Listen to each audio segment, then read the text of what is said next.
দেখা হবে। লেখক শীর্ষেন্দু মুখোপাধ্যায়। নকশিকাঁথার মতো বিচিত্র এক পৃথিবী ছিল আমাদের শৈশবে। এখনো পায়ের তলায় পৃথিবীর মাটি, চারিদিকে গাছপালা, মাথার ওপর আকাশ।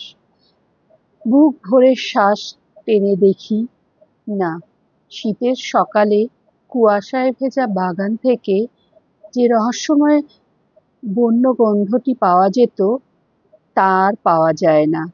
আমাদের সাঁওতাল মালি বিকেলের দিকে পাতা পুড়িয়ে আগুন জ্বালাতো। সেই গন্ধ কতবার আমাকে ভিন্ন এক জন্মের স্মৃতির দিকে টেনে নিয়ে গেছে। আর মনে আছে মায়ের গায়ের ঘ্রাণ, সে গন্ধে ঘুমের ভেতরে টের পেতাম মা অনেক রাতে বিছানায় এলো। মার দিকে পাশ ফিরে শুতাম ঠিক, তখন নতুন ক্লাসে উঠে নতুন বই পেতাম ফি বছর। কি সুঘ্রাণ ছিল সেই নতুন বইয়ের পাতায়।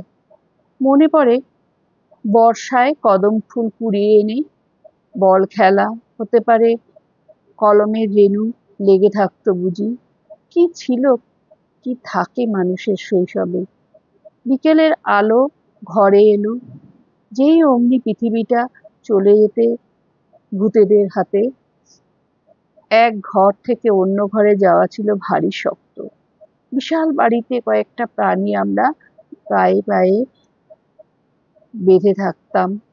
ভোরের আলোটি ফুটতে না ফুটতে ঘুম ভেঙে লাফ দিয়ে বিছানা থেকে নেমে ছুটতাম বাইরে। বাইরেটাই ছিল বিস্ময়কর। সূর্য উঠছে, আকাশটা নীল, গাছপালা সবুজ, সব ঠিক আগের দিনের মতোই। তবুও অবাক হয়ে যেতাম। মনে হতো গতকাল ঠিক এরকম দেখিনি তো। সেই আনন্দিত ছেলেবেলার একটা দুঃখের ঘটনা ঘটে গেল। আবার ছোট কাকাকে মৃত্যুশয্যায়। মাত্র ১.৫ বছর আগে কাকিমা এসেছেন ঘরে।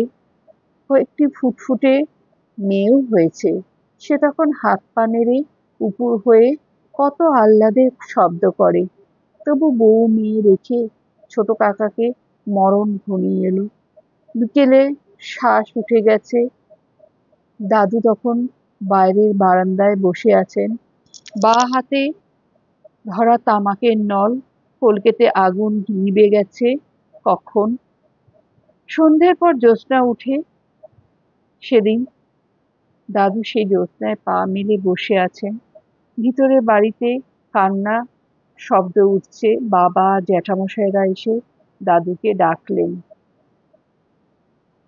আসুন, প্রিয়নাথকে একবার দেখবেন না। দাদু খড়মের শব্দ তুলে ভিতর বাড়িতে এলেন। তার মুখখানা একটু ভার দেখাচ্ছিল, আর কিচ্ছু নয়। ছোট কাকা তখন বড় বড় চোখে চারিদিকে তাকাচ্ছেন, কাকে যেন খুঁজছেন, কি যেন খুঁজে পাচ্ছেন না। বারবার বলছেন, তোমরা সব চুপ কেন আছো? কিছু বলো, আমাকে কিছু বলো। জ্যাঠামশাই নিচু হয়ে বললেন, কি শুনতে চাও প্রিয়নাথ?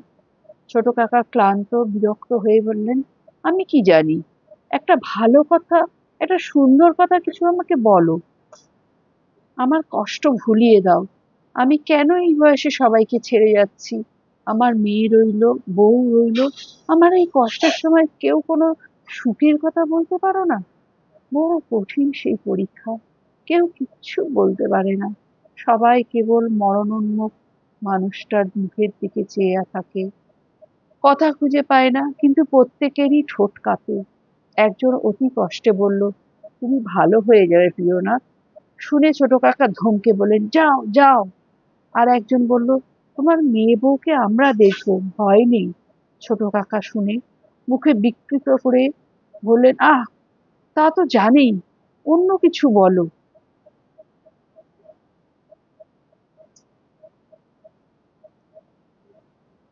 কেউ কথা খুঁজে পাচ্ছিল না। সেই সময় দাদু ঘরে এলেন। স্বাভাবিক ধীর পায়ে এসে বসলেন ছোট কাকার বিছানায় পাশে। ছোট কাকা মুখ ফিরিয়ে তাকে দেখে বললেন, বাবা, সারা জীবন আপনি কোনো কথা বলেননি, কেবল শাসন করেছেন। এবার বলুন। সবাই নিস্তব্ধ। সেই নিস্তব্ধতায় একটা পাহাড় প্রমাণ ঢেউ অদৃশ্য থেকে এগিয়ে আসছে। ছোট কাকাকে জীবনের তীরভূমি থেকে তখন অন্ধকারের এক সমুদ্রের দিকে নিয়ে যাবে বলে ঢেউটা আসছে, আসছে, আর সময় নেই। ছোট কাকার জিভটা এলিয়ে পড়ছে, বারবার চোখ বন্ধ হয়ে আসছে, মুখ প্রবল ব্যথায় বিকৃত। দাদু একটু ঝুঁকে শান্ত স্বরে বললেন, প্রিয় না, আবার দেখা হবে। কি ছিল কথাটা? কিছুই না। অতিথি অভ্যাগত বিদায় দেওয়ার সময় মানুষ যেমন বলে তেমনি সাধারণভাবে বলা।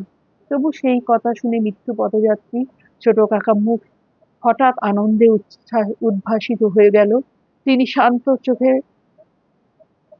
চোখ বুজলেন, ঘুমিয়ে পড়লেন। এসব অনেকদিন আগেকার কথা। নকশিকাঁথার মতো বিচিত্র সুন্দর শৈশবের পৃথিবী কোথায় হারিয়ে গেছে। সেই সুন্দর গন্ধগুলো আর পাই না, তেমন ভোর আর আসে না। মায়ের গায়ের সুঘ্রাণের জন্য প্রাণ আনচান করে। পৃথিবী বিবর্ণ হয়ে যাচ্ছে, ক্রমে বুড়ো গাছের মতো শুকিয়ে যাচ্ছে আমার ডালপালা, খসে যাচ্ছে পাতা। মহাকালের অন্তঃস্থলে তৈরি হচ্ছে একটি ঢেউ। একদিন সে এই পৃথিবীর তীরভূমি থেকে আমাকে নিয়ে যাবে। বুকের মধ্যে শৈশবের একটি কথা তীরের মতো বিঁধে থর থর করে কাঁপছে আজও। সেই অমোঘ ঢেউটিকে যখনই প্রত্যক্ষ করি মনে মনে, তখনই এই কথাটি বুকের মধ্যে কেঁপে ওঠে, শৈশবের সব ঘ্রাণ, শব্দ ও স্পর্শ ফিরিয়ে আনে। মায়ের গায়ে ঘ্রাণ পেয়ে যেমন ছেলেবেলায় পাশ ফিরতাম, তেমনি আবার পৃথিবীর দিকে পাশ ফিরে শুই। মনে হয় দেখা হবে, আবার আমাদের দেখা হবে।